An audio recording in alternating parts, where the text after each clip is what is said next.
Chaq. Hozir mashina laklanmagan lozim mashina. Yo'q, laklanmagan bu. Nima qilingan?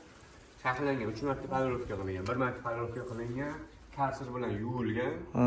keyin 2 marta yana ustidan chaqlangan. Hammasi cherepashkada chaqlangan. Qancha turadi bu? Xudo xolisi turgan joyda turibdi. 10 yil garantiya beramiz. Bu mash turishiga xuddi bunaqa bo'lib turmasa kerak, Yuk yoki turadi-da, keyin rangi o'chib qolsa kerak, o'chmaydi. Rangi kuymaydi. Ha, kuymaydi. Bu yoq tomoni chaqlanmagan, bu yoqlar. Yo'qlar chaqlanmagan.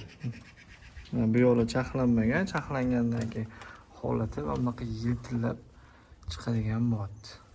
Necha pul chiqadi aka buni kvadrat? Buni kvadratini 14-15 dollar qilamiz. 14-15 dollar?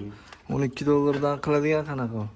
12 dollardan qilinadigan 10 dollardan qiladi deyishyapti. mahsulotga bog'liq, mehnatga bog'liq. Ha. Hamma o'zini mehnatini har xil o'lchaydi.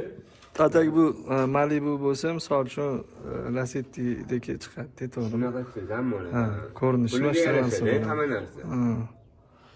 Nima deb o'ylaysizlar? Mana shunaqa narsani qaranglar, живой ko'z bilan ko'ringanda shu boshqacha turibdi. Okey, qancha muddatda bitadi mana shunaqa uchastkalar? Mana shu obyektimizga 20 kun bo'ldi ishlayotganimizga. Xudo 20 kun? xolisi bir 3 kunda topshiramiz.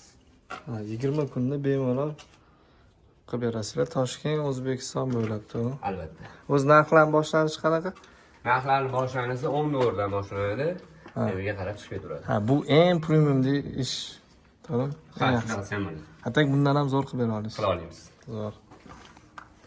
Nomerlarini qoldiraman. Aloqaga chiqsanglar, ishlarni O'zbekiston bo'ylab bitirib beradilar. Nima deysiz?